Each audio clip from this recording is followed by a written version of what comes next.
Welcome to my channel. If you are new here, my name is Tashika Ma'at. I am a financial coach, wife, and mom, and I'm dedicated to helping ambitious women like you take control of your money and align it with your vision.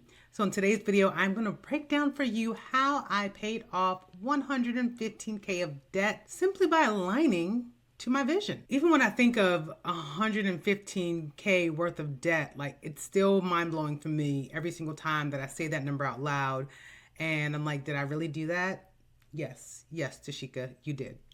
But just to share with you, a lot of that debt came from credit cards, auto loan, home improvement loans, and then some private student loans as well as part of that. Full transparency, I do still have my federal student loans that the interest rates are so low right now that I am just going to pay it off as it goes, because I have created a system for my finances that a lot of the burden and the weight of the debt that I paid off really allowed me to feel free and in control of my money. And that's really what it is. A lot of my reasoning behind wanting to pay off debt. Again, I had this bigger vision of what I wanted for my family, of being able to world school my kids and to build wealth in a sustainable way, and to really get out of that debt to debt cycle. Because a lot of my journey was, I would rack up the credit cards, I'd create a plan, I pay it off, rack up the credit cards again and pay it off. So I felt like I was a master at paying off debt. I knew how to get out of debt. And so it was just an ongoing thing, but I was tired of that constant cycle of debt. And so I just got to a point where, like, okay, we're done with this cycle of debt. Let's start building wealth. So the first thing that I had to do was have a come to Jesus meeting with my debt. I really had to sit down and face it of like, how much debt do I actually have? When I sat down with that debt, it was a wave of different emotions that came up, because when you're making payments from month to month, you're like, oh, I'm paying my bills, it's good and all that. But your brain really doesn't connect to what's actually happening and what's actually there. Which is why I always recommend, like, if you have debt, take a second and list it all out. Just put it on paper so that you can actually get the full gravity of what's going on. And hopefully that will jumpstart you into gear of figuring out, like, how can I get rid of this? How can I move forward? If you're not already feeling that strain financially. And so after I listed out my debt, my first thought process was, okay, how can I, A, increase my income so that I could find more money to put towards debt?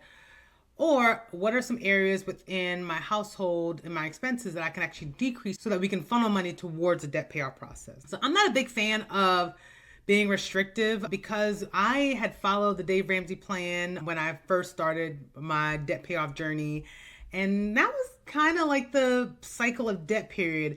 And honestly, I feel like the reason why I was kind of in that yo-yo of debt was because you have those moments where you just feel really restrictive, like, oh my gosh, I can't do this anymore. I don't want to eat beans and rice. I need to get out of this.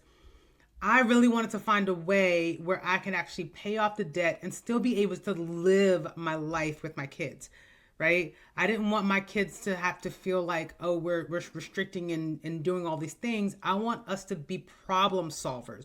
How can we solve this problem that we're having right now, and that we want to eliminate this debt so that we can actually live the life in accordance with our vision?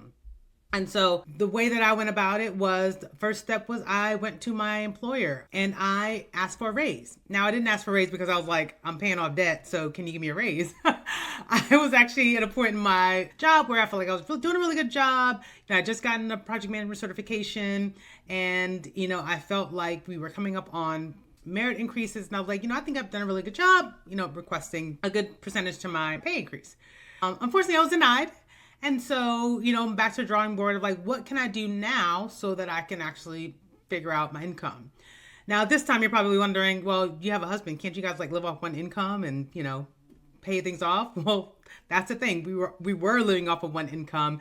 My husband was building his business, so we really didn't use any of that money for our household expenses.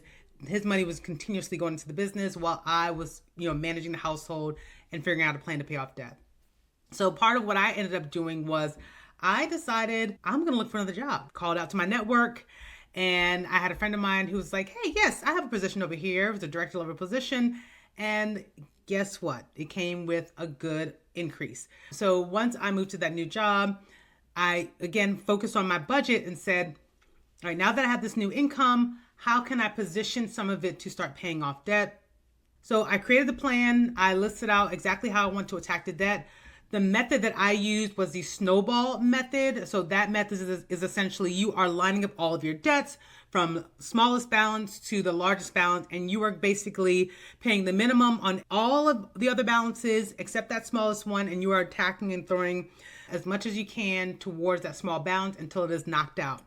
And then once that debt is knocked out, then you take the minimum payment and any extra payments you were making on that, and then you start attacking the next debt in line.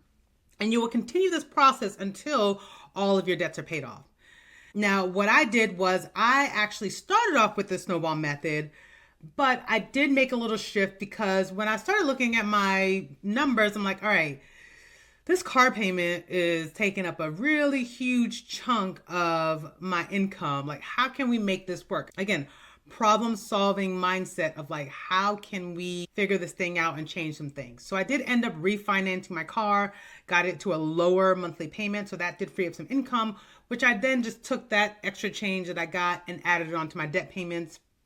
And then the next thing was that now that my car payment was lower, I wanted to attack that payment until I got rid of it, because even though I was able to lower it, it was still pretty high up of what was taking up some of my income. So I essentially had the snowball method, and then I switched over to what I call the highest payment method, where I looked at what debt is costing me the most per month or taking the most of my income, and really decided to drill down on that. So, I thought about getting another job or getting a side hustle or things. But again, I'm a mom of 4 kids. I'm married. I figured, there are other ways that we can go about it. Some of the things that we did do was, minimizing how much we were eating out as a family, because as a family of 6, it's quite expensive. So figuring out how we can actually create more meals at home. So that was one of the things that we did. Grocery wise, did try to cut back on our grocery budget to save money. And that did help for a while. I know at the time, we did have a special diet. We really didn't eat meat. So we were making a lot of the things ourselves, and that kind of helped with the process as well. I can't remember her name, but I was following someone at the time, but she had, I don't know, in my mind, I want to say fun, cheap, or free, but she had this method of you spend $100 per person within the household for your budget. So at that time, this was before I had my 4th child.